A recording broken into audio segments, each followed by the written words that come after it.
Hello and welcome to another Rock End Rock Star. This time we're taking you to Queanbeyan in the ACT, and I'm talking to Kylie Maxwell. By way of introduction, Kylie started her real estate career in 1992. She then moved on to own and operate a boutique agency, Maxwell and Co. Real estate in the mid-90s with her life partner, Jason. And then in July 2013, Kylie and Jason merged their business with the very successful LJ Hooker brand. And in 2016, Kylie and Jason purchased the LJ Hooker Queanbeyan brand outright. Their depth of industry knowledge, of course, stretches across property management, sales and business management, and what's proven to be a very winning combination. Kylie now leads one of the largest property management portfolios in Queanbeyan, and we'll find out a little bit more about that. And she also operates an open door policy with her clients and with me too. Thank goodness for that. G'day, Kylie. How are you? Hi, Kevin. How are you going? Lovely. Wonderful to be connected. Beautiful. I made comment about that lovely LED light behind you before we started recording. You live in a heritage home in Queanbeyan too. I do. It's a block back from the CBD, built in 1902. And unlike newer homes today, it has lots of character, no straight walls, no doors, timber floors, and it's a really nice, warm family home. Been here about 19 years now. Yeah, wonderful. It's funny, when we hear or we talk about the ACT, I quite often think that everything there is new, given that that was our capital, but you don't think of it as having a history. Was that farming area where you are now?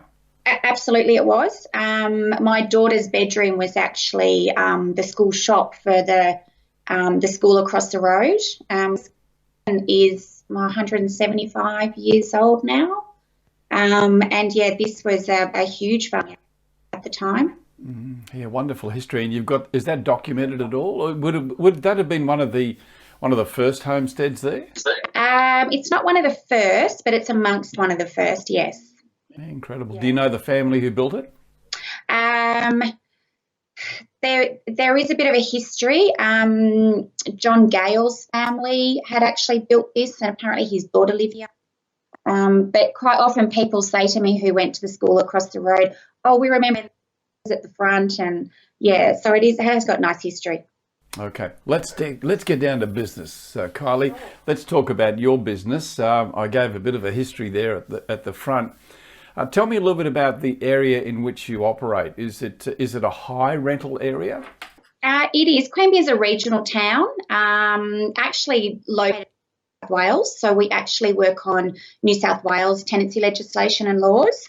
We're 15 minutes to Canberra CBD, and generally our rents are a little bit cheaper than Canberra. We've got a population of about 50,000, and we've got a lot of older units which still provide affordable accommodation for university students. Obviously, being near Canberra, transitional town with public service, AFP and DFAT.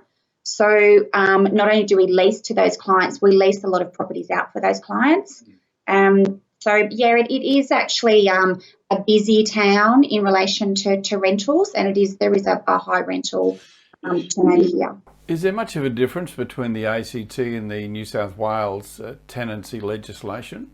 There's a lot, yes. There's a lot. ACT are going through a lot of reforms at the moment.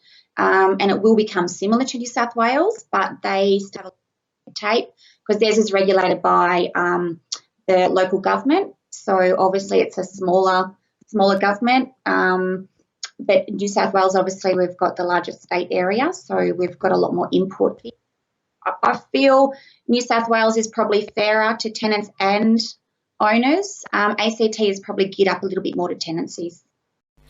And does that cause a complication for you with people not understanding that that you may actually operate in two different environments, or do you just operate purely on New South Wales legislation? We've always made it a point of difference that we only manage properties in New South Wales, and we've always used our knowledge base around that and trained our team around that. That's our point of differences, where we do find Canberra agents that are coming into New South Wales are not as conversed in New South Wales law as they are in ACT. We would be the same if we were to go out into ACT. And if they start to bring them closer together, would you consider then starting to take on some ACT properties? Absolutely. If we wanted rapid growth in our business, we would definitely take on ACT properties. We've got clients asking us all the time for properties in ACT, and we can't. I think if we said yes to that, we would probably open the door to maybe 150 rentals organically within a week. Well, that'd be a great way to grow your business, but then you'd probably inherit a lot of headaches too, I'd imagine, along the way. It does, and I think logistically at the moment we work within a 5 to 10k radius, which means as far as our property management team go, they can manage more per head because the time it takes to get to an appointment is nowhere near it would be in Canberra. If we were to do Canberra, we'd probably be looking at 40 minutes each way to get to an appointment, and so obviously that cuts down your efficiency with your team. So we made the conscious decision that we're locals, a good reputation in town. Our team are all locals as well, and it's a really good point of difference because we are in town, breathe in town, live in town, and we see what's going on with our properties all the time. Has your rent roll grown organically, or have you looked at acquisition? Only ever grown organically. Obviously, we had the merge with LJ Hooker in 2013. We were both on fairly equal playing grounds there. So at the moment we have just over 700 managements, and we're not looking to do acquisitions at the moment. We sort of pick up probably 80 to 90 managements a year, organically, and obviously you lose some through sales and owners moving back in. But we've kept that figure fairly steady over the last sort of 5 to 6 years. 80 to 90 growth per year organically. Do you have to work hard to get that? Have you got someone dedicated to growth?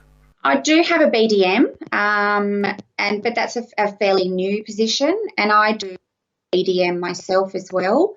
And I think experience in the industry shows confidence to clients as well. So we're quite, do quite well at winning business. We've got a good reputation in town, and we've got market share in town as well. So our sales department, and particularly my husband, do very well in town on the sales side. So we do get fed a lot sales team, and our property management and sales team have a really good relationship, which I know is hard in some agencies, but we've worked really hard to make sure we are one team. And what's the balance there, Kylie, with owner-occupiers and investor stock? Yeah, it's funny because we've got a few new housing estates going up at the moment as well. Jerrabomber obviously is a fairly young estate, and Googong is very young, which is a lot of owner-occupied. But I would still say probably 60-40 owner-occupied, 40% rentals. Let's talk about fees now. Do you find a lot of your owners remote, interstate, or are they local investors?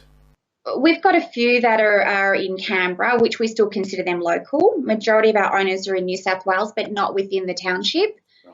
We do have, Queanbeyan is a very old town in the sense there's a lot of new Australian families migrated here. West River Scheme started, so we've got a lot of Italians, a lot of Greeks. So at the time they bought up a lot of land and they were doing a lot of unit developments. So we still have a lot of one ownership unit developments in Queanbeyan. So we do have owners, but majority would be New South Wales, which makes it hard for us because Sydney fee-based is completely different to a Queanbeyan fee-based, and the average weekly rental comes into that as well. I know, Sydney 4 or 5%, where we're still at about 8%. And we do compete with Canberra as well in some aspects. But we try to protect that we have a service guarantee in our office, and obviously we have service standards. So we make sure what we're promising we deliver, and we find then word of mouth within our area and reputation goes a long way with that. It would be difficult with some investors coming out of Sydney where they're used to, as you say, paying 4 or 5% to jump to Queanbeyan and be paying up to 8%. Is that are you constantly having to train to overcome that? 100%, and it's a good education for them is to ring the other agents. We're quite lucky in Queanbeyan that most agents are around the fee. So when they do ring the other agents, they get a comparable story, so to speak. So we do, and obviously we look at the average weekly rental, where our average weekly rental might only be 400, where in Sydney, obviously the average weekly is higher. So it's just a matter of educating. But once they ring around other agencies, they do find that that's the going rate. So we don't go below that because it's not worth it for our business. We'd rather lose the business than cut the fee. So what's ahead, Kylie, in the business? What's your growth plan? I've been growth plan is just to keep going as we are, organically. We've probably got for about another 150 properties under our current structure without employing any more PMs. And that's mainly due to us introducing tech for efficiencies. We're a slow adopter of tech in our office. I'd like to sit back and watch what's going on. I haven't just looked at everything, silver and shiny and going, I'll have it all. We've sort of waited. And because what we were doing in our office worked, and I think that's because of the small radius in which we work. We've always been quite efficient. Always built our rent roll on processes and procedures. And I think it's really important as a leader that we ensure that ship keeps sailing in the same direction. So our team do everything the same. And I get in there and do frontline property management as well. And I think that's a good leadership quality to show your team that you're not afraid to get in there and do that. So growth, I think we just where we are at the moment. And we're probably, as a business, looking at reducing the cost of running more than anything to free up cash flow. So, recently we put on Inspection Express. So we to print ingoing condition reports anymore. And I know 200 sheets of paper doesn't sound a lot, but if you do that over a year and printing costs, it all adds up. Now we just send a link. We've used DocuSign, which has increased our efficiencies in our not in our lease sign-up processes, but actually our lease return rate on rental increases and lease renewals. People can sign a lease renewal on their phone now, and we're getting that back within 5 minutes rather than sending it out through the post and having to chase it days later. So tech has played a big part in those efficiencies, and we've seen it's taken a while, but we have actually seen savings in our business because of that, and we've been able to stream that line of income on top of other things that we'd like to do within the business. Yeah, well, of course, we know that you are a Rock End client. They've nominated you as one of their rock stars. Yeah. So I imagine those systems, that certainly helps when you use a program like that. Oh, it does. And look, we're actually transitioning to property at the end of this month, which I'm really excited about. But as I said, I did hold back for a little bit just to see how the program developed.